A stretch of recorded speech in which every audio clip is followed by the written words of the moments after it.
अब जब कोरोना काल में लोग फंसा था, क्या स्थिति बनी हुई थी परिवार पे? पैदल चल करके आए लोग, भूखे रहे, कितने लोग मर गए, क्या स्थिति बनी हुई थी? डबल इंजन सरकार ने कमाल कर दिया, गरीबों को गरीब और अमीरों को मालामाल कर दिया। कि पुरानी पेंशन को लागू होना चाहिए, ये हमारे घोषणा पत्र में भी था। नमस्कार, आप लाइव सिटीज देख रहे हैं। मैं हूं गरिमा भारती। आज विधानसभा में नेता प्रतिपक्ष तेजस्वी यादव ने गरीबी के मुद्दे पर फिर से सवाल खड़ा किया, रोजगार के मुद्दे पर सवाल खड़ा किया और इस बारे में बोलते बोलते वे महंगाई तक गए। उन्होंने बताया कि पूरे देश का क्या हाल है और खासतौर पर बिहार में गरीब लोगों पर किस तरह से इसका असर पड़ रहा है और महंगाई कहां तक पहुंच गई है। जरा सुनिए तेजस्वी यादव ने क्या कुछ कहा, उसके बाद क्या मांग कर दी। IT sector, food processing unit, sugar mill सब बंद, कुछ नहीं, चौपट, इसका कहीं जिक्र नहीं। इंडस्ट्री का नहीं जिक्र किया, IT पार्क का जिक्र नहीं किया, IT सेक्टर का जिक्र नहीं किया, फूड प्रोसेसिंग यूनिट्स का जिक्र नहीं किया। केला, मखाना, फॉक्सनट, मक्का कितना ज्यादा होता है, क्यों नहीं आप जो है फूड प्रोसेसिंग यूनिट लगाते हैं? क्यों नहीं बंद पड़ी हुई चीनी मिलें जो है वो खोलते हैं? क्यों नहीं एक इंडस्ट्री लगाते हैं?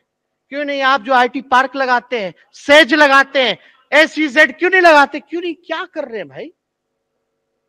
डिजिटल जमाने में रह रहे हैं कि खाली प्रधानमंत्री जी खाली कहते हैं कि लिपसिंग कीजिए, वीडियो बनाइए, लिपसिंग कीजिए। अच्छी बात है, उनकी बात होगी, वो अपना समझे होंगे, लेकिन बिहार में तो ये होना चाहिए कि नहीं होना चाहिए? प्रधानमंत्री जी लोकल और वोकल कहते हैं। बहुत बढ़िया, बहुत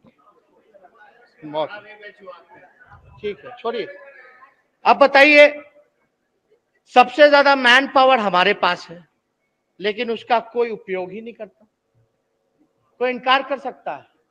कितना लोग मजदूरी के लिए बाहर जाता है कि नहीं जाता है, विदेश तक जाता है, लेकिन हमारे यहाँ कोई उपयोग उसका है ही नहीं। क्यों नहीं है भाई? अब जब कोरोना काल में लोग फंसा था, क्या स्थिति बनी हुई थी परिवार पे? पैदल चल करके आए लोग, भूखे रहे, कितने लोग मर गए, क्या स्थिति बनी हुई थी?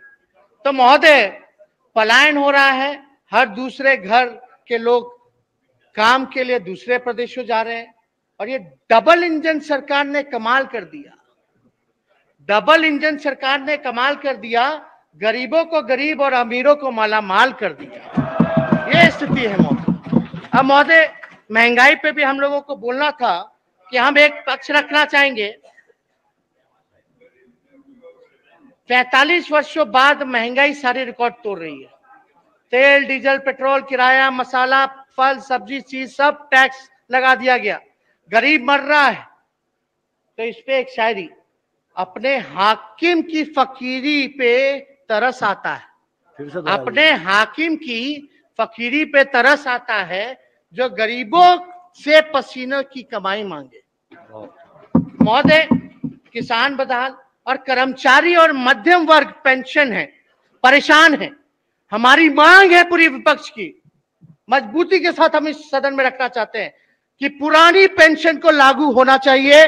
ये हमारे घोषणा पत्र में भी था, पुरानी पेंशन को लागू करना चाहिए, हमारे घोषणा पत्र में भी था। सामाजिक सुरक्षा पेंशन बढ़ाकर 1000 रुपया करना चाहिए, ये हम लोगों का मांग है महोदय। और महोदय, तो आपने तेजस्वी यादव को सुना, शायराना अंदाज में बिहार के हालात को बता रहे हैं। सदन के भीतर उन्होंने महंगाई के मुद्दे को उठाया, लेकिन बात करते करते वे अपने घोषणा पत्र पर चले गए और उन्होंने ये कहा कि हमने घोषणा पत्र में ये कहा था कि पुराने पेंशन को फिर से हम लागू करेंगे और सरकार को ठीक ऐसा ही करना चाहिए, तभी जाकर बिहार के लोगों को थोड़ी राहत मिलेगी। और उन्होंने महंगाई पर जोर देकर कहा कि आखिरकार ये कैसी स्थिति हो गई है, लोग काम करने के लिए पलायन कर रहे हैं, रोजगार के लिए बाहर जा रहे हैं, उसके बाद भी चीजें इतनी ज्यादा महंगी हो जाती है कि रहना मुश्किल हो जाता है। लाइव सिटीज के साथ आप बने रहें, हमारे चैनल को सब्सक्राइब करें। वीडियो फेसबुक पर देख रहे हैं तो पेज को लाइक करें, साथ ही साथ हमें ट्विटर पर जरूर फॉलो करें। धन्यवाद।